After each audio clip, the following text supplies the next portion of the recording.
Hello everyone, welcome back to Lovoria Network. Thank you so much for being here today. I hope you're all doing okay. I want to share something deeply personal, something that's been on my heart, a moment that forced me to look inside myself and redefine what family means. Please join me in this journey. I never thought a few words could sting so deeply, but when my stepson told me I should no longer use my last name with him, I felt like the ground beneath me shifted. It was late afternoon, light soft through the window, and I was washing dishes, taking in the hush of the house. That moment of silence after his words filled me with confusion and hurt. I replayed those sentences over and over. Don't call me by your name. Over the next hours, I sat in my room, heart pounding, replaying every conversation we'd ever had. What did I do wrong? Was I too pushy, too loving, too distant? We had built a life together years ago. I married his mom, and from the start I embraced the role of stepfather with all the care I had. I wanted to be accepted, not just tolerated. I attended parent-teacher nights, saw his smallest achievements, guided him through homework, drove him to soccer practice. But for all that, I always felt a distance, something unspoken. I wondered, was I overstepping? Was I holding on too tight?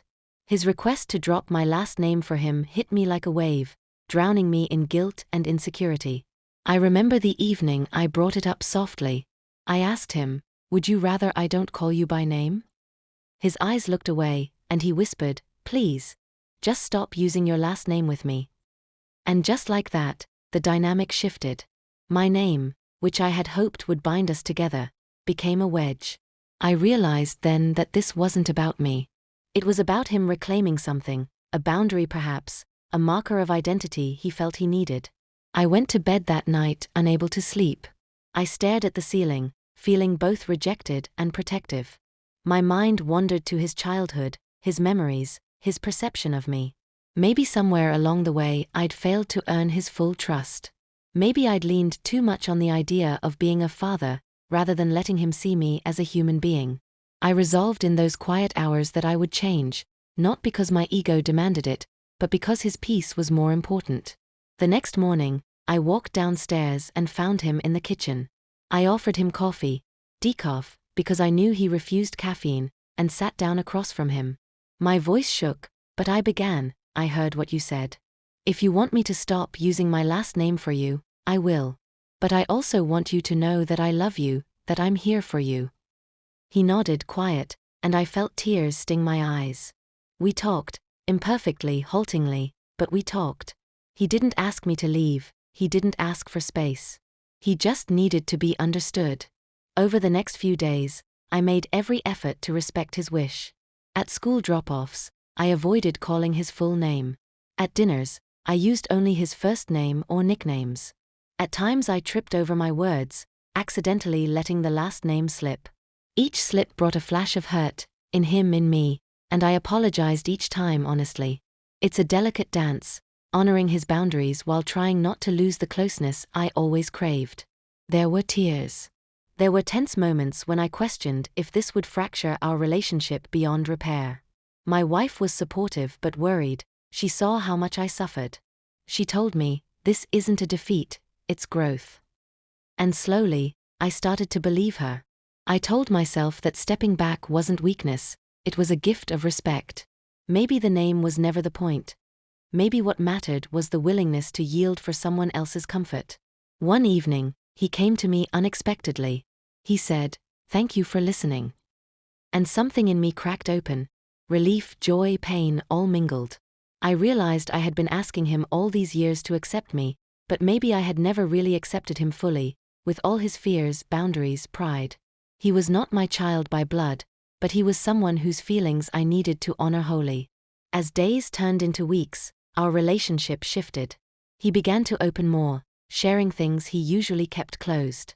He talked about school pressures, about friends, about the parts of himself that were fragile. I listened, sometimes wisely, sometimes clumsily, but always with earnest heart. He responded to that. He knew I was trying, really trying. The last name became less important than the connection. Sometimes I catch him glancing at me, a small smile crossing his face. I feel hope. The weight of the past, expectations, assumptions, roles, begins to lighten. I realize I'm learning a new form of parenthood, one built less on titles and more on trust, less on labels and more on presence. It's messy, imperfect, deeply human. I want you to imagine being in my shoes. The pride I carried in having a name, the comfort I felt in tradition, and then the sharp confrontation when someone you love asks you to let it go. It's as though your identity gets challenged, your sense of place questioned. But in that challenge lies possibility, to grow, to bridge, to transform. I also want you to imagine being in his position, living with half-truths, shadows, the constant negotiation of what name means, what belonging means. I believe many stepchildren feel that tension. They want affection, but also space. They want someone to show up, but not suffocate them with titles, expectations, assumptions. So they draw lines, sometimes invisible but deeply felt. By stopping using my last name, I wasn't erasing myself. I was making room for him to breathe. I was saying, you matter, your feelings matter more than my comfort. That shift, painful though it was, invited him to step closer on his terms. And gratitude followed. Not always, not perfectly, but often. One night I asked him, do you ever regret making me stop using my last name? He paused long, then said softly, no. I needed space. I needed to feel something was mine. That cut deep.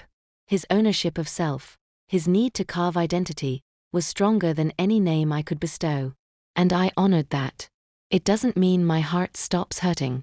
There are times I yearn for that thing I let go, the formality, the name, the symbolism. But I've come to see that what I let go is not lost forever, it's transformed. It's become trust. It's become closeness built on autonomy rather than obligation. When people ask me, aren't you worried he'll drift farther away? I say yes, sometimes. But I believe true connection is not forced. It is invited, nurtured.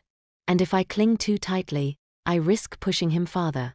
By loosening the grip, I gave him room. And in that room, closeness was more possible. If you are in a similar place, whether as a step-parent, guardian, or blended family member, I hope my story gives you courage. It's okay to adjust, to reframe, to release something you thought mattered, if doing so helps someone you love.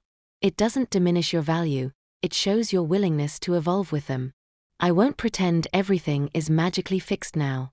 Sometimes we still clash. Sometimes I slip. Sometimes old wounds resurface.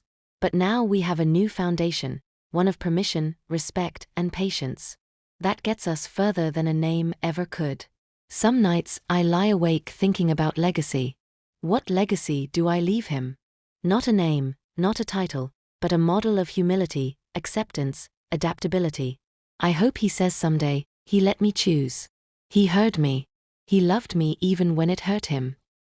This journey taught me that names are powerful, but they're only symbols.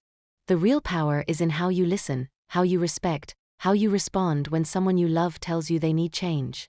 That's where love lives, in the messy, uncomfortable territory of surrendering control.